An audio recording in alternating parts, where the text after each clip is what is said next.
Welcome to Downtown Sports. My name is Downtown Stephen Brown, and in today's video, guys, we have some Toronto Maple Leafs news that sort of loans itself to a larger conversation come the start of training camp. So let's dive right into that. So first off, we have some clarification on the Rasmus Sandin negotiations. Elliot Friedman, on the latest edition of the 32 Thoughts podcast, went out and said that he heard the same rumors as everybody else, that the Toronto Maple Leafs really wanted Rasmus Sandin and Timothy Liljegren signed to identical matching 2-year, $1.4 million contracts, and they wanted to announce them both on the same day. Liljegren went ahead and said yes and signed his, but Sandin said no. And then Friedman goes on to clarify something that he said in the middle of July, that the contract comparable being used for Rasmus Sandin from his own camp is not the 3-year deal for $2.6 million that Adam Boqvist signed earlier this summer. It's in fact the 3-year, $2.33 million deal that Jake Bean signed with the Columbus Blue Jackets, I believe either last year or earlier this summer. The previous video that we did here on the channel was going in depth on the Rasmus Sandin contract situation, and if you want to check out that video, I'll leave it linked above the screen and at the end of this one. That one obviously will go into a lot more in depth than what we will here today. But I showed this chart in that video, and these are some defensemen who are 23 years of age or younger who have signed contracts in the NHL the last couple of years. And it's sorted by average time on ice from the season before these guys signed their deals. And the reason I did it that way is because I wanted to show the type of role that these guys were playing on their teams. You know, if they played more minutes, maybe their teams felt they were more valuable, and then they would pay them more money. But if we sort this table instead by the amount of years they were given, there seems to be a clear trend for what a defenseman in and around this type of caliber is worth on a 1, 2, or 3-year deal. For Rasmus Sandin to use Jake Bean as a comparable on a 3-year contract, I don't think is unreasonable for a player who you would expect to improve over the course of that contract. The thing to remember is that in a negotiation, there's two parties, and what works for Rasmus Sandin just may not work for the Toronto Maple Leafs in the sense that they're very tied up against the salary cap this season. I'm sure they would prefer to sign him to a longer type deal, but they just may not be able to afford to this upcoming year.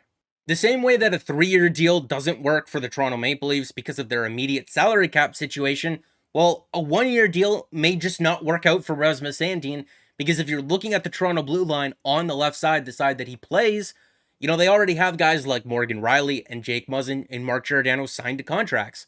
So if you're Rasmus Sandin looking at that situation, you know, how is he supposed to play the type of minutes that he needs to or wants to show that he's worth any more money next year than what he is right now?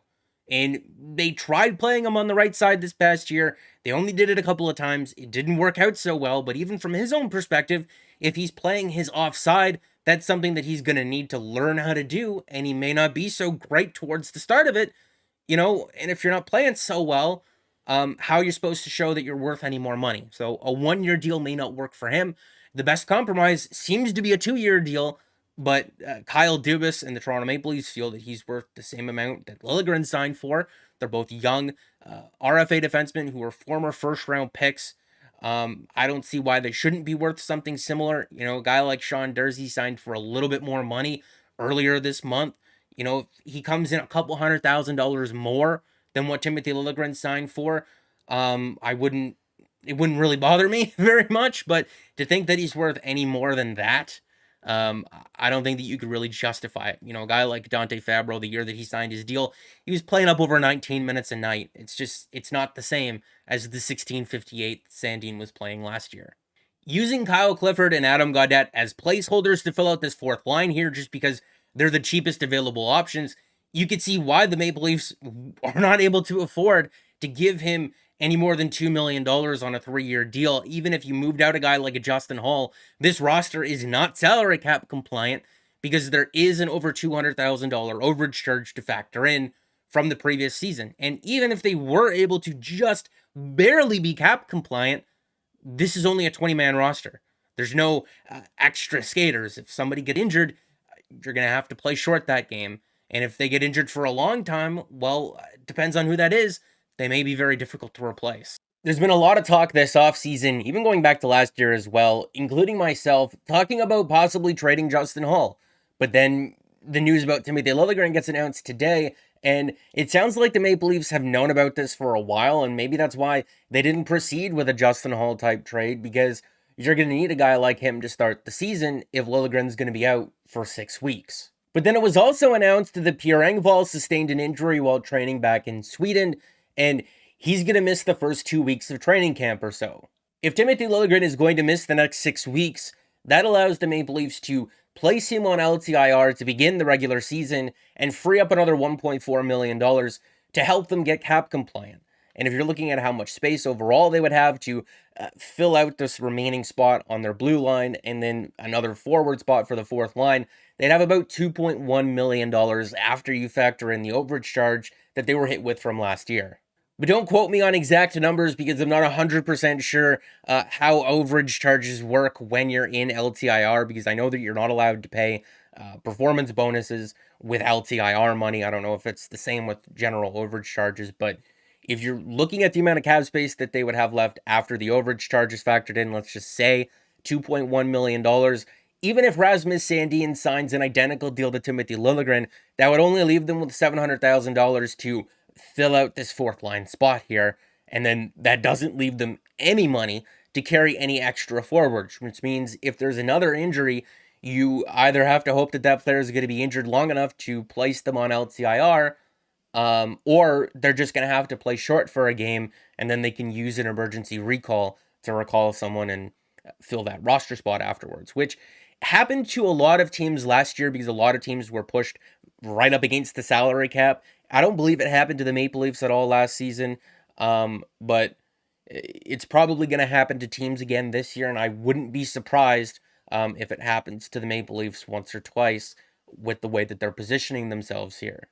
But here's where some of that smoke and mirrors kind of comes into play, because Kyle Dubas also said today that they only signed Zach Aston-Reese to a PTO after they learned of the Pierre Engvall injury. But the Pierre Engvall injury is only supposed to be for 2 weeks. At the most, he misses the first couple of training camp games, and then he is presumably ready to start the regular season. But then they said that he's going to be reevaluated on October the 3rd.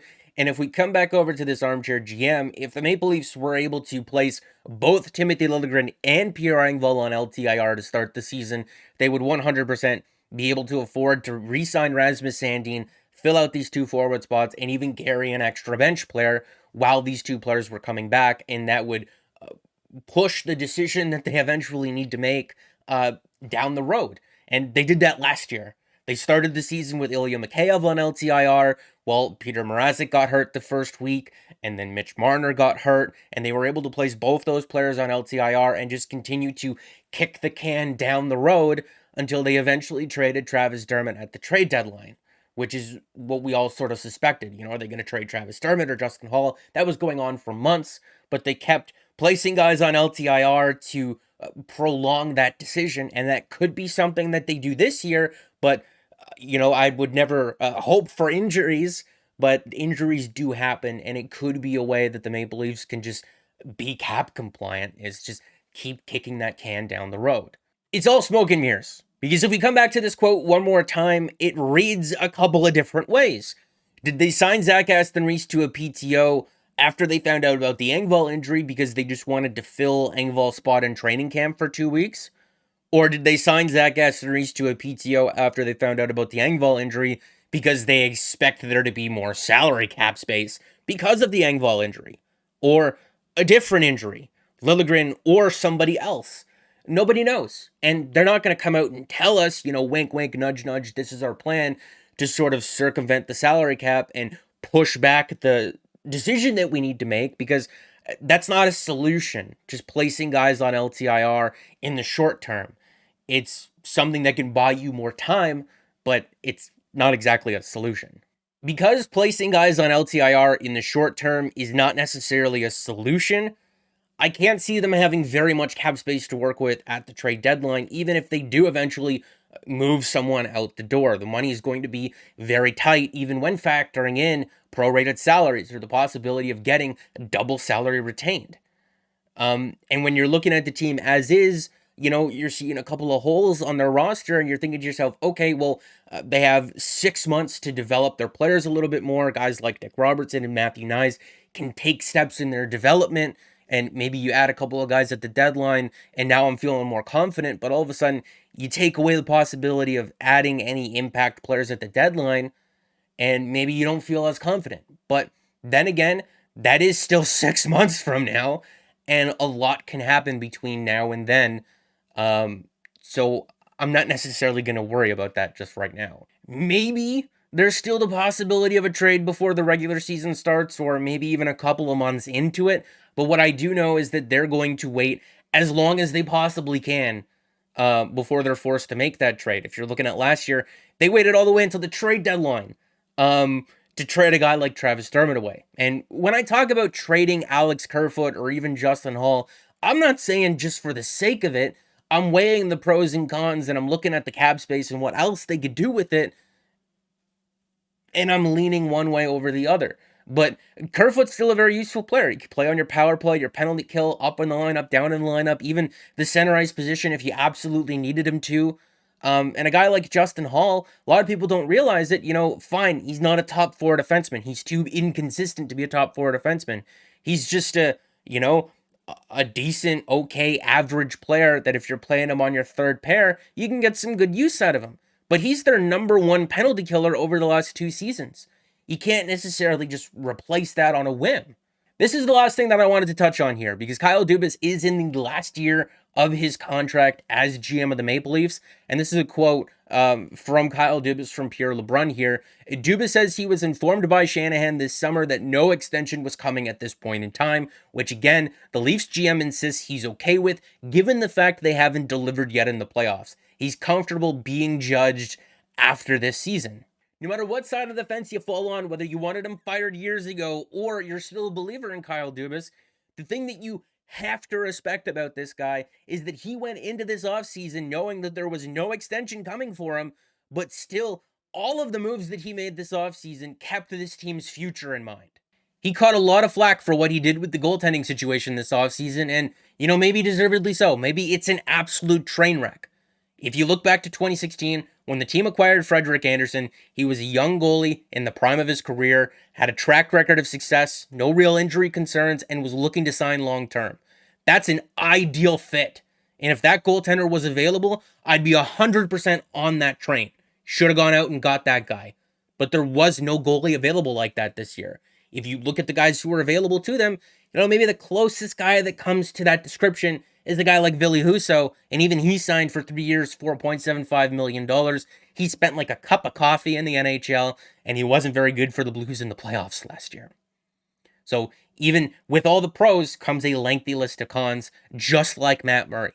The difference between Matt Murray and Ville Husso, or even a Jack Campbell or a Darcy Kemper, is that he's not signed for 3, 4, or 5 years. He's only got 2 years left on his contract. And the importance of that is that in the 2024 offseason, his contract comes off the books, but also TJ Brody and Jake Muzzin. Those are 2 top 4 defensemen that the Maple Leafs are going to need to replace somehow. The cap is supposed to go up $8 million that offseason, but they also need to re-sign Austin Matthews and William Nylander. And Austin Matthews is priority number 1. I don't care what goalie you have in net, you do not have a team without Austin Matthews.